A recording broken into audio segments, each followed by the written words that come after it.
Hello and welcome. I'm George. In this video, I'd like to talk about winter cycling in what some call the winter city. Edmonton in this case, where too many people still don't seem to understand that cycling is a great means of transportation, regardless of season, temperature, and car-dependent culture. I recently published a video about how I cycle on sidewalks in residential areas when the road is full of dirty snow, or snurt, or brown sugar as we like to call it. It's not just a little bit here and there. The streets literally fill up with this stuff, and it isn't being removed.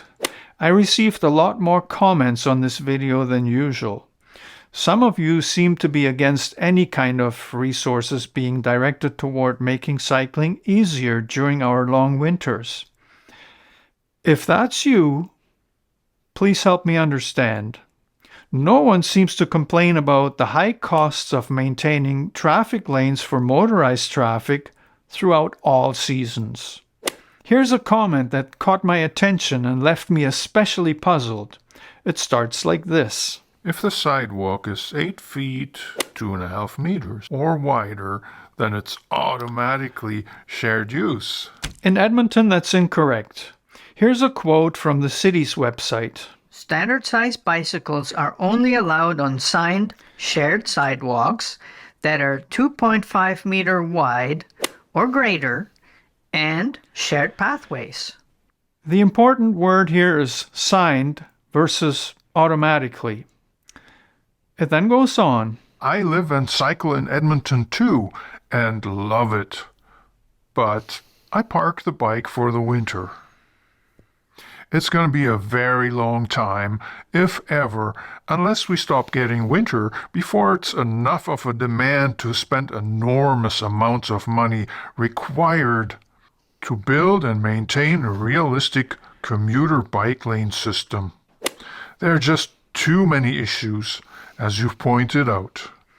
Yes, there are issues, and I'm glad that message got across somehow through my videos. But the reason I make those videos is not to convince people to give up on winter cycling. No! I'm hoping to accomplish quite the opposite. We have issues here for sure, but they can and will be overcome. If you park your bike in the winter, you're missing out, first of all. Secondly, you're feeding into the narrative that winter cycling isn't possible in a city where winter is a reality, totally ignoring that it's being done successfully here and in other places with a cold winter climate. It's definitely not a climate issue. But it is, of course, a climate issue in another sense. The comment goes on to address this in some bizarre way.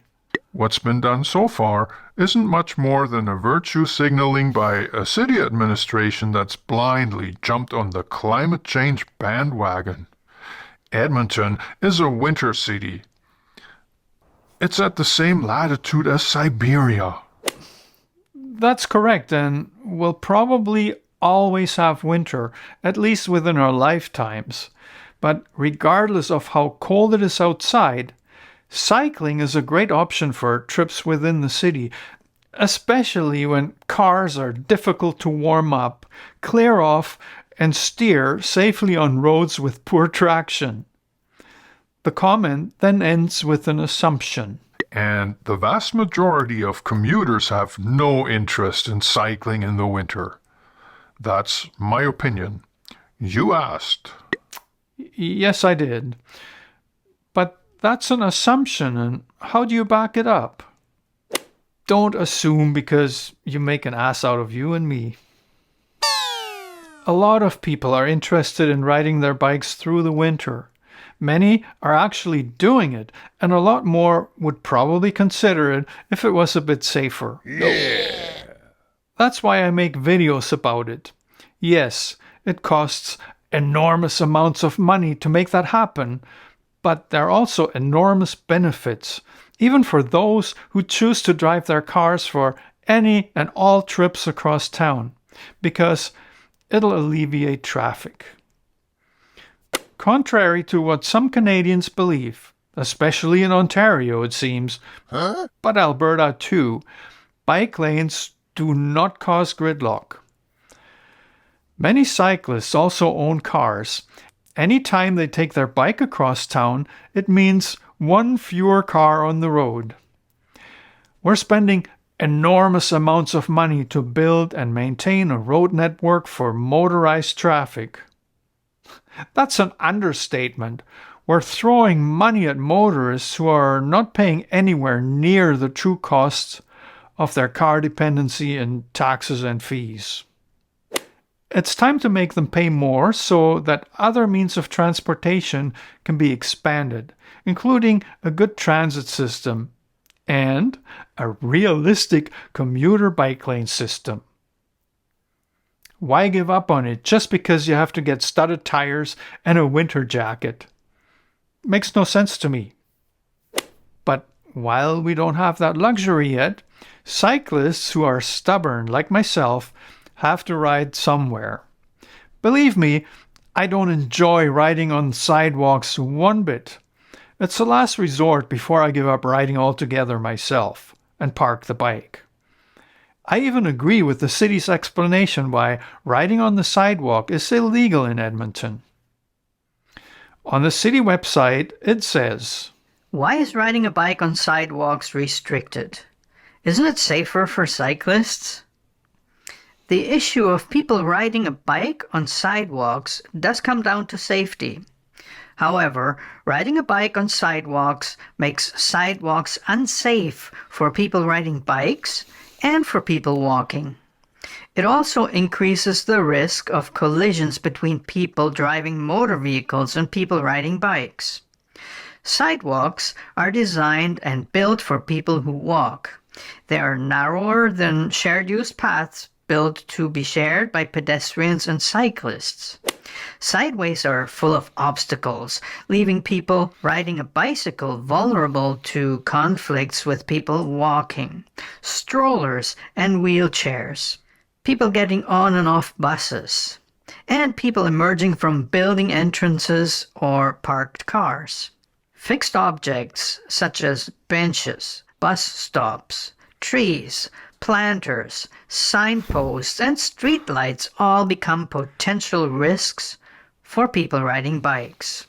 As the Ontario Traffic Manual points out, this is because people riding bikes travel at much higher speeds than pedestrians, yet they cannot change their direction or speed as quickly as pedestrians can. It all sort of makes sense, but really doesn't apply on all sidewalks all of the time to all cyclists. What they forget to consider is that, especially in winter, many sidewalks in the city are empty much of the time. Even if they are full of obstacles, they're often the safer option for cyclists, especially when the road is dangerously slippery and it's shared with cars. Any good cyclist can control his or her speed to match conditions. To those of you who claim that no one will bother you when riding the sidewalk during winter, you're looking at a guy who hates riding on the sidewalk, but had to pay a $100 ticket for it once. At least the bylaw should be tweaked to allow for some exceptions. There already is one. You can ride your bicycle on the sidewalk if it has a wheel diameter of less than 50 centimeters. So you could just buy a Brompton with 16-inch wheels and ride the sidewalk all day long. Enough of this. Progress is happening. I'm grateful the city of Edmonton is spending enormous amounts of money to build more bike infrastructure and hope they will continue on that path. I'd like to thank all of you who left me comments, and I tried responding to them as good as possible. Some of you had good advice. Unfortunately, I am not in the position to buy a fat bike this winter. They're expensive, and I don't have unlimited bike storage neither. As for riding on the road and falling down to go to the Hertzspital, and then suing the city, that's way too painful. I value my bones. The struggle is real, but it's all about the journey. Did you notice what I'm wearing today? Did you notice what I'm wearing today? This is available on my channel, friends. Check it out beneath the video. Maybe you or a loved one would like a hoodie or t-shirt with this design.